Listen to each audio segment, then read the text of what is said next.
Good morning everyone, welcome back to the HP channel. I hope आप सब बहुत अच्छा कर रहे होंगे और आपकी एग्ज़ाम की प्रिपरेशंस भी अच्छे से चल रही होंगी, क्योंकि आप सबको पता है 22 से पेपर स्टार्ट है। जितना मुझसे हो पा रहा है जल्दी जल्दी जितने भी मैं टॉपिक्स कवर कर पा रही हूँ फ़िलहाल के लिए आप वो सारे टॉपिक्स तो देख ही लो। उसके अलावा अगर आपको फिर भी चाहिए कि मैं अगर आपको 1 घंटे पहले बिफोर वन नाइट भी अगर आपको कुछ भी चाहिए तो आप मुझे इंस्टेंटली मैसेज करो। मैं आपको जितना हो सकेगा उतना प्रोवाइड करने की पूरी कोशिश करूँगी। ठीक है, तो आज मैं वीडियो स्टार्ट कर रही हूँ। ये पेपर कोड 203 है, रिसर्च का पेपर है। रही बात जो बीएचयू में नहीं पढ़ रहे हैं या जो उसके बाहर के कैंडिडेट्स हैं उनके लिए तो ये बेनिफिशियल है ही, साथ में बीएचयू वालों के लिए इसलिए बेनिफिशियल है क्योंकि उनके पेपर्स जो हैं अभी ही आ रहे हैं। ठीक है, अभी मैं क्या करने वाली हूँ, मैं टी टेस्ट पढ़ाने वाली हूँ। ये पेपर 203 जिसका नाम है टूल्स एंड टेक्निक्स, वहाँ से ये आता है। ठीक है, तो टूल्स एंड टेक्निक्स में टी टेस्ट हम करेंगे। बेसिकली ये रिसर्च का पेपर है और आगे देखते हैं किस तरीके से मैं कितना कवर करा पाती हूँ। फिर भी मैं ट्राई करूँगी कि जितना ज़्यादा मैक्सिमम हो पाए मैं आपको करा पाऊँ। ये मेरे खुद के बनाए हुए पर्सनल नोट्स हैं, तो मैं आपको चाह रही हूँ कि मैं आपको क्वालिटी कंटेंट प्रोवाइड कर सकूँ और मेरे पास अभी इतना टाइम नहीं है कि मैं पीपीटी बनाऊँ, इसलिए मैं अभी अपने नोट्स को ही प्रेफर कर रही हूँ आप लोगों को देना। अच्छा, रहा सवाल क्वेश्चंस का, क्योंकि ये पेपर बहुत टेक्निकल पेपर है, इसमें बहुत सारे न्यूमेरिकल्स आते हैं, तो आपको फॉर्मूलाज याद होने चाहिए, सारी चीज़ें आपको बखूबी अच्छे से याद होनी चाहिए। तो लेट्स स्टार्ट, आज का वीडियो हम स्टार्ट करते हैं। बाकी फर्दर जो भी प्रॉब्लम होगी आप उससे पूछ सकते हो। ठीक है, ठीक है, तो टी टेस्ट। ठीक है, तो टी टेस्ट की हम शुरुआत करते हैं। टी टेस्ट में हम देखेंगे पहले कि कंसेप्ट क्या है टी टेस्ट का। तो देखिए, टी टेस्ट को हम शुरू करते हैं। Significance of difference is found between two means. Significance of difference is found between two means. तो टी टेस्ट ऐसा होता है जिसमें हम सिग्निफिकेंस ऑफ डिफरेंस यानी कि अंतर के सार्थकता की जांच करते हैं। ठीक है, जो भी आपको क्वेश्चन दिया रहेगा उसके बेसिस पे जो भी आप हाइपोथेसिस बनाएंगे उस हाइपोथेसिस की आप टेस्टिंग करेंगे और टेस्टिंग में हमें ये बताना है कि क्या उनका डिफरेंस जो है वो सिग्निफिकेंट है या नहीं है, यानी सार्थक आ रहा है या सार्थक नहीं आ रहा है। पर्टिकुलरली टी टेबल भी है जिसमें हम वैल्यूज़ को चेक करते हैं। ठीक है, in an experiment or any other kind of study, a researcher may concerned with finding out the significance of difference between two independent or correlated groups। ठीक है, ग्रुप्स या सैम्पल्स। तो यहाँ पे क्या कहा जा रहा है कि टी टेस्ट में हम क्या करते हैं या कोई रिसर्चर क्या करता है, या जब भी हम कोई एक्सपेरिमेंट करते हैं तो उसमें दो तरह की सिचुएशंस हो सकती हैं। या तो दोनों जो वेरिएबल्स होंगे वो इंडिपेंडेंट वेरिएबल्स होंगे और दूसरा कोरिलेटेड होंगे। तो हमें इन दोनों ही के लिए टी टेस्ट अप्लाई करके हम लिख रहा है ना, the test used for such a situation is known as T test. तो ऐसे सिचुएशन के लिए जो भी टेस्ट हम यूज़ करते हैं उसको हम टी टेस्ट कहते हैं। ठीक है, तो टी टेस्ट में हम क्या करते हैं, किसी भी इंडिपेंडेंट वेरिएबल्स, ऐसा ग्रुप जो इंडिपेंडेंट हो जिसमें दोनों वेरिएबल्स इंडिपेंडेंट हो और दूसरा कोरिलेटेड हो, एक दूसरे से जुड़े हुए हों, ऐसे हम क्या करते हैं सिचुएशन में टी टेस्ट का यूज़ करते हैं। टी टेस्ट जो है एक पैरामीट्रिक टेस्ट है। ठीक है, इन्फरेंशियल स्टैटिस्टिक्स का एक पैरामीट्रिक टेस्ट है। ठीक है, अगला हम क्या देख रहे हैं, significance reliability of any statistical measurement is done on the basis of standard error. तो आप जब टी टेस्ट करते हो तो आपको सिग्निफिकेंस देखना पड़ता है। ठीक है, और उस सिग्निफिकेंस को मेजर करने के लिए आपको क्या करना पड़ता है, स्टैंडर्ड एरर निकालना पड़ता है। स्टैंडर्ड एरर निकालना पड़ता है, और ये जो स्टैंडर्ड एरर है उससे हम क्या करते हैं, टी की वैल्यू कैलकुलेट करते हैं। ठीक है, और कैलकुलेट करने के बाद हम बताते हैं कि हमारा टेस्टिंग क्या आएगा। जिससे आगे आप देखो नेक्स्ट स्टेप में क्या लिखा है कि therefore for the testing of the significance of mean we need to calculate the standard error of mean. तो हमें क्या करना पड़ता है, स्टैंडर्ड एरर निकालना पड़ता है मीन का। ठीक है, तो इस स्टैंडर्ड एरर को निकाल करके हम क्या करते हैं, टी टेस्ट निकालते हैं। अब रिजल्ट क्या आता है, the less the standard error will be then measure will be significant and reliable. तो जितना ज़्यादा कम होगा स्टैंडर्ड एरर वो उतना ज़्यादा रिलायबल होगा, सिग्निफिकेंट होगा रिजल्ट, और अगर जितना ज़्यादा होगा स्टैंडर्ड एरर उतना ज़्यादा कम सिग्निफिकेंट होगा, मतलब नॉट सिग्निफिकेंट होगा और रिलायबल नहीं होगा। अब स्टैंडर्ड एरर का जो फॉर्मूला है वो क्या है, SEM upon sigma upon √n। ठीक है, ये जो है आपका स्टैंडर्ड एरर SEM, इसको इसलिए कहते हैं क्योंकि मीन का निकालते हैं, तो इसका क्या आ जाएगा, ये हो जाएगा आपका सिग्मा अपॉन में √n। ये हो जाएगा फॉर्मूला आपका किसका, स्टैंडर्ड एरर का, जहाँ पे SE जो है वो रिप्रेजेंट करता है स्टैंडर्ड एरर को, सिग्मा जो है वो स्टैंडर्ड डेविएशन सैंपल का होता है, और n जो होता है वो सैंपल का साइज होता है। n जो होता है वो क्या होता है, सैंपल का साइज होता है। अब आते हैं आगे है टाइप्स ऑफ एस्टिमेशन।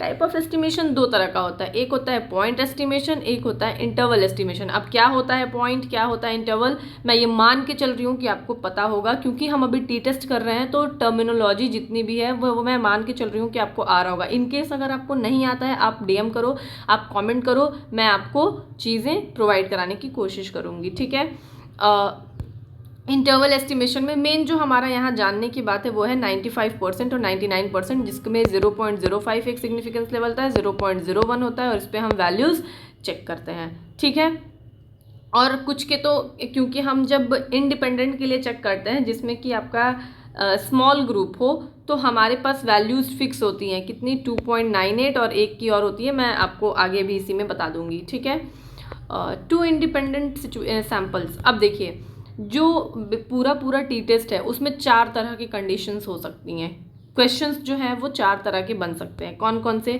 पहले तो जब दोनों इंडिपेंडेंट सैंपल हो, उस इंडिपेंडेंट सैंपल में एक लार्ज एक small group, large group small group, ठीक है, लार्ज ग्रुप स्मॉल ग्रुप, और दूसरा को रिलेटेड ग्रुप्स में भी एक लार्ज ग्रुप और एक स्मॉल ग्रुप। क्या है, को रिलेटेड ग्रुप्स में भी आपको एक लार्ज और एक स्मॉल मिलेगा, 2 इंडिपेंडेंट में भी आपको एक स्मॉल और एक लार्ज मिलेगा। तो इसी 4 तरह के क्वेश्चन हमें करने हैं।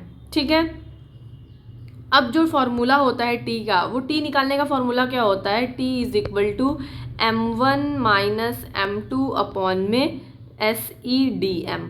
ठीक है, SEDM। अब ये क्या होता है, जिसमें M1 आपका क्या है, मीन है फर्स्ट ग्रुप का। 2 ग्रुप्स होंगे आपके, अब वो दोनों इंडिपेंडेंट हो सकते हैं एक दूसरे से, जिसका कोई मतलब ना हो, और दूसरा को रिलेटेड हो सकते हैं, जैसे कि उन दोनों का दोनों एक दूसरे पर डिपेंड करते हो। उसके बेसिस पे हम हाइपोथेसिस बनाते हैं, उसी के बेसिस पे उसकी टेस्टिंग करते हैं, तो हम बताते हैं कि ये डिफरेंस इनका सिग्निफिकेंट है या नहीं है।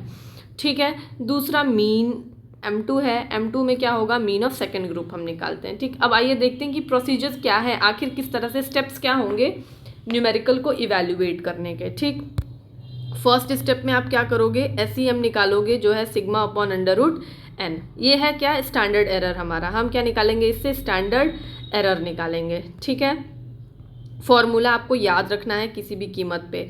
सेकंड क्या है, SEDM निकालना। अब हम जब M1 और M2 से 2 स्टैंडर्ड एरर्स हम निकालेंगे, फिर इन दोनों स्टैंडर्ड एरर से हम एक इनके डिफरेंस का स्टैंडर्ड एरर निकालेंगे, यानी एक दूसरा स्टैंडर्ड एरर निकालेंगे जो हमारा पहले स्टैंडर्ड एरर से आ चुका होगा, जिसका फॉर्मूला क्या है, SEM1 + SEM2। ठीक है, SEM1 का होल स्क्वायर प्लस SEM2 का होल स्क्वायर SEDM, ये हो जाएगा आपका SEDM का फॉर्मूला।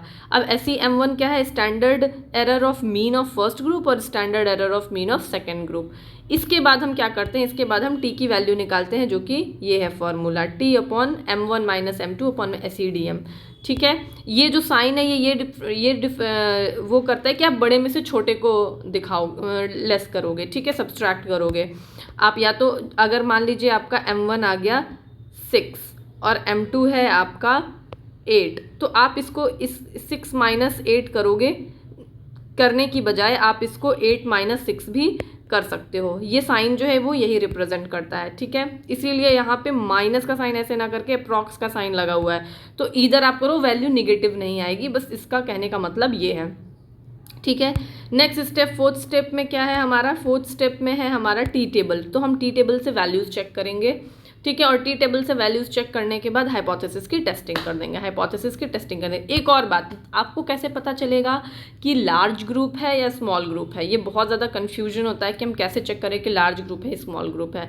तो आप देखो जो n दिया होगा ना, वो अगर 30 से अबव होगा तो वो लार्ज ग्रुप माना जाएगा, और बिलो होगा तो स्मॉल ग्रुप माना जाएगा। ठीक है, अब आइए अब हम चेक करते हैं, ये है एक क्वेश्चन। देखिए मैंने इसमें क्वेश्चन लिखा नहीं है पूरा, लेकिन मैंने डेटा दे रखा है, तो उसी डेटा के बेसिस पे हम क्वेश्चन सॉल्व करेंगे, जिसमें 2 मेथड्स हैं। 2 मेथड्स को आप देखिए, यहाँ पे 2 मेथड्स हैं, या इसको आप 2 ग्रुप्स भी कह सकते हो, जिसका M1 दिया हुआ है, M2 दिया हुआ है, सिग्मा 1 दिया हुआ है, सिग्मा 2 दिया हुआ है, N1 दिया हुआ है और N2 दिया हुआ है। अब यहाँ पे जो N है वो देख लीजिए आपका क्या है, टोटल 144, 100, तो लार्ज ग्रुप हो गया। अब हम इसको सॉल्व करते हैं, ठीक है। अब हम क्वेश्चन करते हैं कि हम कैसे क्वेश्चन को टैकल करेंगे, सॉल्व कैसे करेंगे। स्टेप 1 में हमें क्या करना है, मीन निकालना है, मीन दोनों से।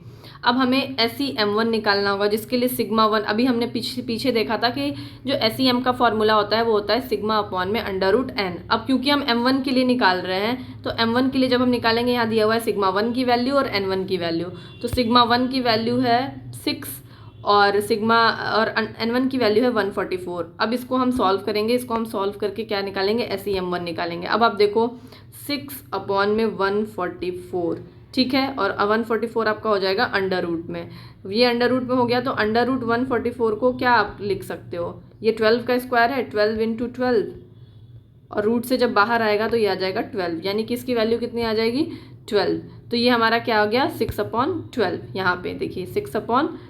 अब आप इसको डिवाइड करो, 6 1 जा 6, 6 2 जा 12, ये आ गया 1/2। इसको डिवाइड करोगे तो ये आएगा 0.5। ये आ गया क्या आपका SEM1 आ गया, ठीक है। यहाँ पे ये देखिए SEM1 आ गया, इसको हमने नाम दे दिया इक्वेशन नंबर 1, ठीक है, इक्वेशन नंबर 1। अब हम आते हैं SEM2 पे। SEM2 हम निकालेंगे। SEM2 निकालने का फॉर्मूला क्या हो जाएगा, सिग्मा 2 अपॉन में √N2, ठीक है। इसको हम जब सॉल्व करेंगे तो ये क्या आ जाएगा, सिग्मा 2 की वैल्यू हमारी दी हुई है 10 और N2 की वैल्यू है 100, इसको हम लिख देंगे √100। अब ये 10 का स्क्वायर है तो ये हो जाएगा 10 अपॉन में √10 × 10, ठीक है। और 10 × 10 जब करेंगे, रूट से बाहर निकालेंगे 10 × 10 को, तो वो क्या आ जाएगा, √10 × 10 को जब आप रूट से बाहर निकालोगे तो ये आ जाएगा 10, और ये आ गया 10। इसका मतलब कि आपकी वैल्यू क्या आ गई, वैल्यू आ गई 10 अपॉन में 10। 10/10 जब आ जाएगी, इसको आप काटोगे तो ये आ जाएगा 1। तो ये आपका देखिए हमारा आ गया क्या, 1 यहाँ पे। अब हमने उसको नाम दे दिया इक्वेशन नंबर 2, ठीक है। स्टेप बाय स्टेप आप अपनी कॉपी में करते जाओ, आपको चीज़ें समझ में आती जाएंगी। सेकंड स्टेप में हमें क्या करना है, standard error of difference of means निकालना है। अब हमारे पास क्या आ गया, SEM1 आया 0.5, SEM2 आया 1, ठीक है। अब हम क्या करेंगे, इन दोनों का डिफरेंस का मीन निकालेंगे, ठीक है, जिसका फॉर्मूला क्या होता है SEDM का, SEM1 का स्क्वायर प्लस SEM2 का स्क्वायर, ठीक है। और ये क्या हो जाएगा, SEDM निकलेगा कैसे, 0.5 का स्क्वायर प्लस 1 का स्क्वायर, ये जो मैंने यहाँ पे लिखा हुआ है 0.5 का स्क्वायर प्लस 1 का स्क्वायर। अब 0.5 का स्क्वायर करो पहले, 0.5 × 0.5, 5 5 = 25, 2 के बाद डेसिमल, 2 के बाद डेसिमल, तो आ गया 0.5 का 0.25 स्क्वायर। तो मैंने यहाँ क्या लिख दिया, देखिए 0.25। 1 का स्क्वायर 1 × 1 = 1, 1 ही आएगा, तो ये आपका हो गया 1 का स्क्वायर। अब आ गया ये 0.25 प्लस 1, जब इसको ऐड करेंगे तो ये आ गया 1.25। अब ये अंडर रूट में है, आपको अंडर रूट 1.25 की वैल्यू निकालनी है। अब आप इसको करते हो किससे, डिविजन मेथड से, ठीक है। तो 1 1 जा 1 हो जाएगा, ये ख़त्म, पॉइंट लगा दो, 25 यहाँ उतार दो। अब ये 1 यहाँ ऐड करते हैं, 1 1 + 1 2, ठीक है। अब यहाँ पे अगर 1 आप लिखते हो, यहाँ पे भी 1 लिखते हो, तो 21 1 जा 21, ठीक है। ये 1 फिर से आप यहाँ ऐड कर दोगे तो 22 आ जाएगा, और आगे ये प्रोसीजर इसी तरह 4 आ जाएगा। तो ये आपका 1.1 तो आ गया, अप्रॉक्स ये करने पे आपका आएगा सॉल्यूशन 1.1, और भी आएगा लेकिन हमने 2 डिजिट तक लेते हैं हम, तो वो लिया है मैंने, ठीक है, 1.1। आप देखो चीज़ें आपको थोड़ी टफ लग रही होंगी, अगर आपके पास बेसिक कैलकुलेशंस नहीं आती हैं तो आपको ये सीखना पड़ेगा, अदरवाइज़ तो क्वेश्चंस नहीं सॉल्व हो पाएंगे।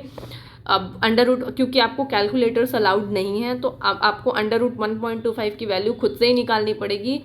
अगर आपको नहीं आता है तो फिर मैं बोल रही हूँ, आप मुझे कमेंट करना, मैं आपको सिखा दूँगी, मैं आपको बता दूँगी कि कैसे निकालते हैं वैल्यू, ठीक है। क्योंकि अगर आप ये स्टेप ही नहीं कर पाओगे, यही नहीं कर पाओगे, तो फिर आगे के स्टेप्स आप कैसे करोगे, ये कैलकुलेट करना बहुत डिफ़िकल्ट हो जाएगा। अब देखिए, अब हम चलते हैं नेक्स्ट स्टेप पे। मेरा 1.12 हमारा आ गया क्या, difference, standard error of difference of means, ठीक है। अब हम क्या करते हैं, टी वैल्यू निकालते हैं। टी का फॉर्मूला होता है m1 माइनस m2 अपॉन में SEDM। तो m1 m2 ऑलरेडी हमें क्वेश्चन में दे रखा था, कहाँ पे, यहाँ पे देखिए मैं आपको दिखाती हूँ, यहाँ पे m1 दिया है 60 और m2 दे रखा है 50। तो यहाँ पे हम क्या करेंगे, m1 माइनस m2 60 माइनस 50 रख देंगे, और दूसरा 1.12 हमारा आया है SEDM, तो हमने लिया 1.12। अब जब हम 60 माइनस 50 करेंगे तो 60 में से 50 जाएगा, बचेगा 10, और 1.12 आएगा 1.12। ठीक है, ये SEDM है हमारा। और इसको जब हम डिवाइड करते हैं तो हमारी वैल्यू आएगी 8.93। अब हमें टी टेबल से चेक करना होता है, ठीक है। तो हम क्या 0.05 पे, देखिए जब भी आपको डिग्री ऑफ फ्रीडम ना निकालना रहे तो आप एक चीज़ मान सकते हो कि 0.05 पे आप जो वैल्यू है वो 1.16, ये फिक्स्ड वैल्यूज़ होती हैं, और 0.01 पे 2.58, ये आपकी फिक्स्ड वैल्यूज़ होती हैं। ठीक है, अब देखिए आप रिजल्ट कैसे निकालेंगे ना, कि हमने निकालना था, टी टेस्ट करना था, हमें टेस्टिंग करनी थी टी मेथड से। अब हमने टी आपका निकाल लिया, टी हमारा कितना आ गया 8.93 हमारा आ गया टी। अब इस 8.93 जो हमारा टी आया है उसके बेसिस पे हम क्या करेंगे, रिजल्ट देंगे अपना। स्टेप 4 में हमने टी टेबल से देख लिया कि 0.05 की वैल्यू 1.96, 0.01 की वैल्यू 2.58 आ गई। अब क्या कह रहे हैं, यहाँ पे जो टी हमने कैलकुलेट किया है जो कि है कितना 8.93 is more than the table value. देखिए here the t calculated is more than the table value at 0.0 level and 0.01 level, therefore the observed difference will be significant. अब देखिए आप इंटरप्रेट कैसे करोगे, अगर वैल्यूज आपकी गिवन वैल्यूज से ज़्यादा आ जाए, यानी कि 8.93 जो हमने कैलकुलेट किया है वो ऑलरेडी टेबल वैल्यू से क्या है, ज़्यादा है। 1.96 और 2.58 से ज़्यादा है क्या, 8.93 ग्रेटर है, किससे ग्रेटर है, 1.96 एंड 2.58 से। ठीक है, तो क्योंकि ये ग्रेटर है इसलिए हम क्या इंटरप्रेट करेंगे कि the observed difference will be significant. Suppose अगर ये 8.93 की बजाय टी की जो वैल्यू है वो आ गई होती 1.21, ये आ गई होती, तो ये वैल्यू क्या है 1.21 जो है वो 1.96 से छोटी है, 2.58 से भी छोटी है। तो ये जो 1.21 है ये आपका क्या हो जाएगा, जब आता तो आप लिखते कि therefore the observed difference will B not significant. क्या आएगा, नॉट सिग्निफिकेंट। ठीक है, तो अब हम स्टेप 5 में क्या करेंगे, रिजल्ट देंगे। अब जो हमारा देखिए क्या आया है, कैलकुलेटेड डिफरेंस सिग्निफिकेंट आया है, तो नल हाइपोथेसिस क्या हो जाएगी, जो एचओ हम बनाए रहेंगे वो क्या हो जाएगी, रिजेक्ट हो जाएगी। ठीक है, और दूसरा ऑल्टरनेट हाइपोथेसिस यानी H1 जो आप बनाओगे वो क्या हो जाएगी, एक्सेप्ट हो जाएगी। तो इसलिए हम रिजल्ट क्या देखते हैं कि the difference between both the mean is real, the difference between both the mean is real. Further मैं आपको क्वेश्चंस और समझाने की कोशिश करूँगी। मैं कोशिश करूँगी कि आपको चीज़ें बहुत ज़्यादा क्लियर हो जाएं। ठीक है, अगर आपको इसमें कुछ भी नहीं समझ में आ रहा है, आप बार बार वीडियोज़ को देखिए। आई एम श्योर कि जब आप अपने से प्रैक्टिस करोगे तो ये क्वेश्चंस आपको समझ में आएंगे। इसी सीरीज़ में मैं नेक्स्ट कम से कम मैं कोशिश करूँगी कि मैं आपको 8 से 10 एग्जाम्पल्स करा पाऊँ, और जब मैं 8 से 10 एग्जाम्पल्स आपको डिफरेंट टाइप्स के करा दूँगी तो आपका टी टेस्ट बहुत जल्दी, बहुत ईजिली और बहुत अच्छे से कवर हो जाएगा, और फिर आप सॉल्व कर पाओगे। उसके बाद भी अगर आपको कोई प्रॉब्लम आए तो आप प्लीज़ मुझे मैसेज करना, मैं आपको क्लियर करने की कोशिश करूँगी उसको। ठीक है, आई होप आपको वीडियो समझ आई होगी, और प्लीज़ आप चैनल को लाइक, सब्सक्राइब और शेयर ज़रूर कर दें, और जो भी आपकी क्वेरीज़ हों उसको कमेंट करें, आप फ्री फील करें, जो भी क्वेरीज़ हैं आप पूछने के लिए मैं उसको सॉल्व करूँगी। थैंक यू सो मच, आज के लिए बस इतना ही।